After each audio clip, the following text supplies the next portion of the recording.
Dollar. Dirt and money, no soul. Had to go and get it, ain't no time to kick it. Got a stack and flip for my foes. Dollar. Please tell me you can hear me. Don't turn your back and don't neglect me. Just let me know if you need me. Dollar. Let me watch out for my partners. Keep my money long, get my team strong. Let me run away from my problems. Yo, what's good, original crew? It's your boy DJ New Kid, your girl. Sierra Nicole. We back on the channel with another Kid and C original. You see how instead of another, I said another. You ain't picked up on that, have you? All right, cool. Welcome back to the channel, man. Hey, we got a good one for y'all. We got 10 times people left clues about the murders. If you had the opportunity to leave a clue and that was happening to you. If like somebody was doing something to me and I had to, like, of course I'm gonna have to fight, right? Yeah, but can you still leave a clue? I mean, I'll try to get some DNA or something. You know, Try to get the DNA I'm on your gonna try to nails. get some DNA under my nails. I'm gonna try to pull some hair. I'm gonna try to do something. Bite them. What if they ain't got Get no some hair? blood in my... Okay, well then I can use the other things. I can stretch. I can try to bite. I can do something. Something. You want to try to write their name down? Shoot, try to be pulling their wallet out. Like in your blood, just say, take your blood.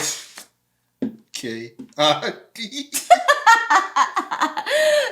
do something. I don't know what I'm gonna do, but I pray that it never happins. That I have to be doing that. But if I do, y'all know who did it. No, just like.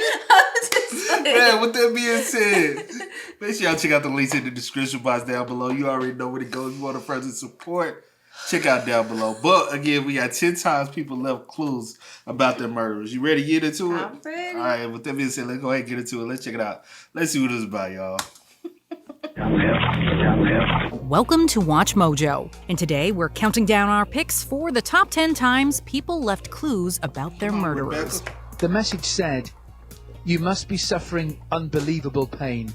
I'm sorry for causing so much trouble lately." Alexander Litvinenko died in hospital the very same day. Denise knows her life is in danger. Using her abductor's cell phone, everything she is saying is clearly for one purpose, so she can be found. For this list, we're looking at murder victims who were able to leave behind a clue about the identity of their killer. We'll be including cases that have yet to be solved, but excluding cases where there's debate over the authenticity of the clue. That means we will not be including the famous Omar Radat affair. Which story do you find the most fascinating? Let us know in the comments below. Who is dude? Oh, snap. I gotta look up somebody. Number 10, Abigail Williams and Liberty German. On February 13th, 2017, teenagers Abigail Williams and Liberty German went missing when hiking through Deer Creek Township, Indiana. Their bodies were found the next day, and while details have never been released, the police began a murder investigation. This is the bridge that we've all seen in the images released to the media. You can see now some flowers left behind in memory of the girls. One clue was found on German's phone. It was Libby who managed to take a cell phone picture of a strange man on the bridge. He's the prime suspect. While hiking, German had taken a photo of an unknown man walking towards the girls. Unfortunately, the picture is not clear, but police were quick to suspect this man as the murderer. An audio recording was also found on the phone, with a muffled male voice saying, quote, "down the hill." A sketch of the suspected killer was released in July of 2017, which was updated by police 2 years later. More than 50,000 tips have poured in over the years, but none of them have led to the elusive killer. Okay, so this is a little bit different than what I thought it was going to be when I was talking about, I was going to actually give y'all some DNA. This is just like little clues, and some of these murders still have not even been solved. Mm-hmm. So as far as like clues, like taking a picture, using a, like I said, using a phone, like trying to record something. Okay, that's a little bit different than what I thought this video was going to be about. So that's crazy. Yeah, that's some crazy. Wow. Of interest have been put forth, but the case remains frustratingly unsolved. That's sad. Number 9, Sebisile Happiness Koza. When South African teacher Sebisile Happiness Koza was discovered dead on a remote dirt road in 2015, the numbers 071 were found inscribed in the dirt near her burnt body. Police suspected this to be the beginning of a cell phone number, but Koza had died before finishing. Koza's boyfriend, Siamamkela Odwa Nompumza, became the leading suspect after his fingerprint was discovered on a petrol bottle found at the crime scene. It's suspected that Nompumza murdered Koza after growing jealous of her new boyfriend. However, Nompumza claims that he had nothing to do with Koza's murder.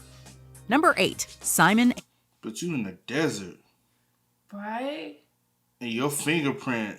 Like, if y'all not together anymore, why you out there with her? You know what I'm saying? Well, why your fingerprint is found out there? Yeah, that's the biggest question is, why is your fingerprint out here in the desert? When they don't have, enough evidence, they just have a fingerprint, they could have, I don't know. That's sad. Dang. This teenager from Hong Kong was living in New York City when he began writing a blog. The blog was meant to detail his personal struggles of living in a new country. Instead, it led to the apprehension of his murderer. On May 12, 2005, Ng wrote that his sister's ex-boyfriend Jin Lin had entered his apartment, despite being asked to wait downstairs, supposedly to retrieve some fishing equipment, and that he was acting agitated.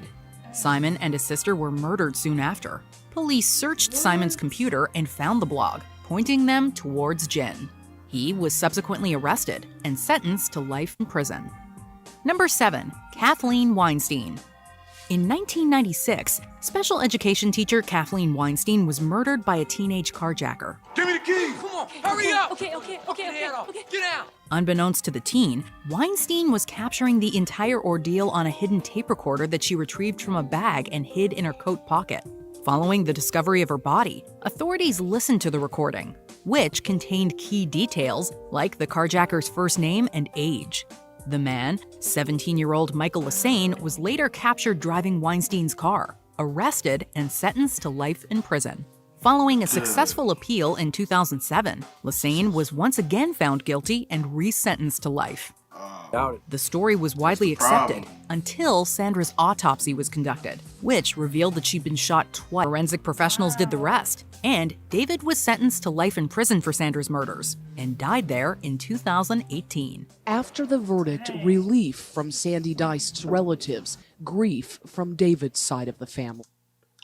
Wow. That is crazy, bro. So you tried to kill your wife not once already, once before, with an axe. You hit her over the head. What? Good thing she wrote what that you note. Said? But she should. Well, you can't tell somebody how they should have left and stuff. You know what I'm saying? But to be real, at this point, how you gonna say she committed suicide? She shot herself in the head twice. What do you think she gonna shoot herself in the head once and be like, "Oh, I ain't finished his job"? Yeah. Like, that don't make sense. And she probably was scared to leave. She probably was afraid. Yeah. So. That it was a difficult thing for both families, and no one's a winner. Number 5. Matthew Pike. British student Matthew Pike lived with his girlfriend Joanna Whitten in Suffolk, England. Whitten drew the attention of a man named David Heiss on a gaming website, and Heiss grew dangerously infatuated with Whitten. Heiss proceeded to stalk both Whitten and Pike, and in September 2008, he broke into Pike's apartment and fatally stabbed him in a fit of jealousy. A German computer game enthusiast, calling himself David Heiss, left a message on her Facebook page. The message said, "You must be suffering unbelievable pain. I'm sorry for causing so much trouble lately." Pike was able to write the letters DAV in his own blood before dying of his injuries. Whitten returned home to find her boyfriend dead, and Heiss was quickly arrested. He was subsequently sentenced to life in prison. Number 4. That's what I mean by, you know what I'm saying, being able to write the words, yeah. You know what I'm saying, blood, like, that's... Alexander Litvinenko. This Russian defector once worked for the Russian Federal Security Service before publicly accusing his superiors of ordering an assassination. The fitness fanatic was an outspoken critic of the Kremlin. He fled to the UK in 2000, where he was given political asylum. It's thought he then worked for MI6 and Spanish intelligence as an informer. He subsequently relocated to London and sought protection. While living in England, Litvinenko wrote 2 books and dropped numerous bombshells about the Russian government. In November 2006, he was poisoned and murdered by what's assumed to be members of the Federal Security Service. Litvinenko grew very sick after meeting prior colleagues, but was able to remember a particular pot of tea that only he drank from. The police later found this teapot, which contained high amounts of polonium-210. Alexander Litvinenko died in hospital the very same day. His hospital room was sealed. I've been a consultant for over 20 years. I've never seen a case like this, and I hope I never do again. Unfortunately, the primary suspect in the case, Russian politician Andrei Lugovoy, cannot be extradited from Russia. Sir, can you tell me, why did you murder Alexander Litvinenko? Interesting approach. This is the first time in my life that a question has been asked this aggressively. You should ask this question the Prime Minister of the UK and the head of intelligence services of... All right, we got you here in Phoenix. Perfect. Then with the enhanced I want to speak yet. odds. I want to talk on that What's one. this? It's the enhanced odds segment we talked about. It's enhanced odds. And that makes a lot more sense. New users get exclusive 30-to-1 odds on either NBA team to win their next game. Of UK. Number 3, Denise Amber Lee. So deliberately, he know he killed the dude. He ain't afraid. He ain't necessarily say he killed him, but he like hinted to us like, yeah, it was a mission I was on. They sent me there to kill him. So you need to ask him what the motive was. Yeah, but I just did a job. Mm-hmm. That's fucked up, bro.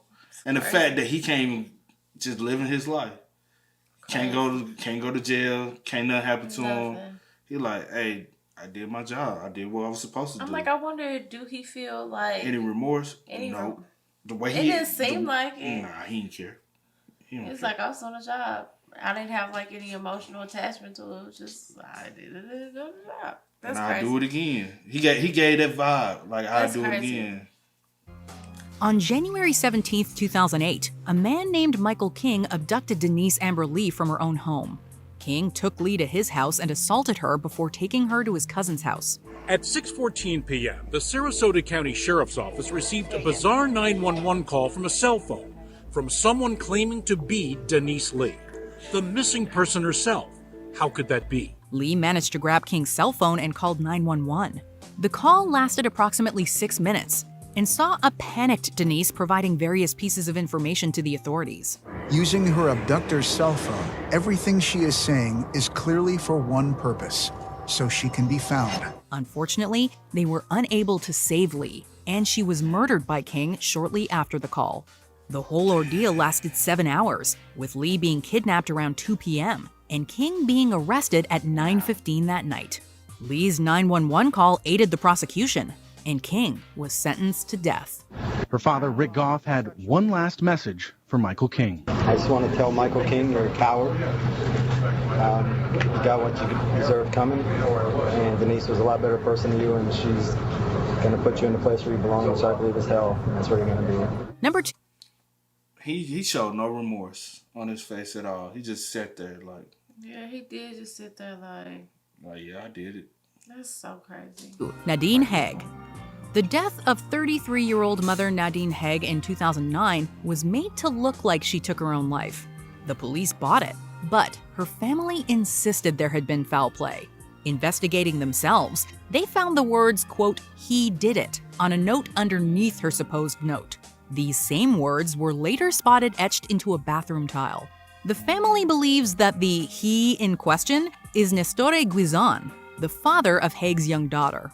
The family collected enough convincing evidence to overturn the ruling on her death. However, Guizan denied involvement, and there's no direct evidence linking him to what happened to Haig, which means it remains an open case. Before we continue, be sure to subscribe to our channel and ring the bell to get notified about our latest videos. You have the option to be notified for occasional videos or all of them. If you're on your phone, make sure you go into your settings and switch on notifications. That's crazy. Number 1, Amarjit Chauhan. In 2003, drug dealer William Hornsey kidnapped London businessman Amarjit Chauhan, along with his wife, mother-in-law, and 2 sons. Amajit was a successful businessman and owned this freight company in Southall. He started it from scratch 7 years ago. It now has an annual turnover of over £4 million. Wanting to use Chowan's business as a front, Hornsey forced Chowan to sign it over, then killed the captives and dumped their bodies in the ocean. However, Chowan's body later washed up in Bournemouth, as did his wife's and mother-in-law's. But the bodies of the 2 babies, 18-month-old Devinder and 8-week-old Ravinder, have never been found. Inside Chowan's sock was a note addressed to Hornsey's father, naming his murderer. And it's dated the 12th of February 2003, which clearly meant it arrived the day we believe Mr. Chauhan was being held captive at Forge Close. Hornsey and his associates were quickly apprehended, and each received severe prison sentences for their roles in the Chowan family murders. Do you agree with our picks? Check out this other recent clip from... That is crazy. That's mind-blowing, bro. Wow. That is mind-blowing, People bro. are so evil. Like, I can't believe that, though. Like, yeah. These 10 were crazy, bro. I don't know, but yeah. That's wild. I just don't even know. I'm lost for words, man. Yeah. Hey, man. Y'all make sure y'all spam us up in the comment section down below. Let us know y'all thoughts and opinions about throwing in the comment section, man. But as always, y'all know how it go, man. I do go by the name DJ Nikki. This is We are. We are, y'all. Ain't no time to kick it, got a stack of flip for my foes. Dollar, dollar, dollar, dollar. Please tell me you can hear me. Don't turn your back and don't neglect me. Just let me know if you need me. Dollar, dollar, dollar, dollar. Let me watch out for my partners. Keep my money long, get my team strong. Let me run away from my problems.